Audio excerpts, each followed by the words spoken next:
et bienvenue dans le podcast Pas à Pas, le podcast qui t'aide à éveiller ta conscience. Je suis Manon et ma mission c'est de t'aider à prendre soin de ton énergie, t'accompagner à aller là où ça te fait du bien, mais surtout, je dis bien surtout, à te faire kiffer ton voyage. Où es-tu? Avec qui? Tu la trouves plus jolie? La jalousie est un sentiment que l'on connaît tous, ou presque. Qu'est-ce qui se cache derrière la jalousie? D'où vient-elle? La jalousie, c'est un des sentiments qui nous torture le plus, n'est-ce pas?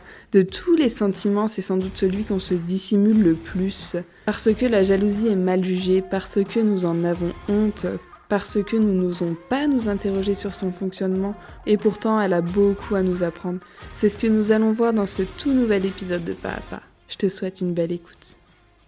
Alors, qu'est-ce que la jalousie? Le mot jalousie vient du grec ancien zélos, qui signifie envie. Si l'on essaye de définir la jalousie, on s'aperçoit qu'elle est souvent confondue avec l'envie. Un exemple, on va dire que, Seb ressent de la jalousie car Léa et Luc flirtent ensemble. C'est possible que Seb éprouve également de l'envie envers Luc, qu'il trouve plus beau, plus drôle ou plus spirituel qu'il ne l'est lui-même. Cet exemple, il met en lumière l'une des caractéristiques centrales qui distinguent la jalousie de l'envie. La jalousie, c'est la crainte de perdre ce que l'on possède au profit d'un rival, tandis que l'envie, c'est la souffrance de voir quelqu'un d'autre posséder ce qu'on désire pour soi-même. Lorsqu'on évoque la jalousie, on évoque l'amour sous toutes ses formes, tant amoureux qu'amical, filial ou fraternel. La jalousie, c'est une triade, c'est-à-dire que ça implique 3 personnes, moi, l'autre et la personne rivale. C'est un mélange d'émotions, un mélange de peur, de manque, de doute, de comparaison. L'histoire de la jalousie, elle est multifactorielle. Elle dépend de la personnalité, de notre éducation, des événements passés et de l'analyse que nous en faisons. Déjà, il faut savoir qu'elle n'est jamais liée à l'autre personne, la jalousie. Ce n'est pas de la faute de l'autre personne si vous êtes jaloux, ni à leurs actes, ni à leurs paroles. Ce n'est pas parce que ton partenaire parle avec une autre personne que c'est de sa faute si tu ressens de la jalousie. Et ce n'est pas non plus parce qu'une autre personne est meilleure que toi dans un domaine que c'est de sa faute aussi si tu ressens de la jalousie. D'après Freud, il est tout à fait humain et normal d'éprouver de la jalousie. Cette émotion, elle puise ses origines dans l'enfance. Comme beaucoup d'émotions, on a tous besoin d'être aimés, et ce dès le plus jeune âge. Plus tard, l'expérience se répète et cette émotion enfantine, elle rejaillit. Mais lorsque ce sentiment est plus puissant, ça révèle un gros manque de confiance en soi derrière. La personne jalouse, elle doute non seulement de la fidélité de l'autre, mais surtout d'elle-même. Son physique, de ses capacités, de sa valeur, elle pense qu'elle ne mérite pas l'amour de l'autre. Elle n'a pas conscience de sa valeur et donc elle se compare.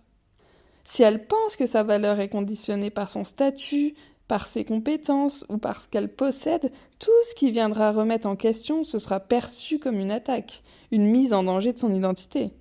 Et pour ça, le premier pas à faire pour commencer, c'est de reconnaître la jalousie. Tu dois reconnaître ta jalousie. Plus tu la refoules et plus elle te bouffera, comme toute autre émotion. Plus tu refoules tes émotions, plus c'est tes émotions qui vont avoir le contrôle sur toi. Et après que tu l'as reconnue, tu dois l'accueillir. Tu dois l'accueillir sans te juger. Le 3e pas, c'est de démêler ton histoire passée. Essaye de réfléchir depuis quand tu es jalouse. Envers qui tu as ressenti de la jalousie? Est-ce que ça a commencé avec ta famille? Est-ce que ça a commencé avec ta mère? Avec ton père? Avec ton frère? Avec ta sœur? Avec qui as-tu commencé de ressentir de la jalousie?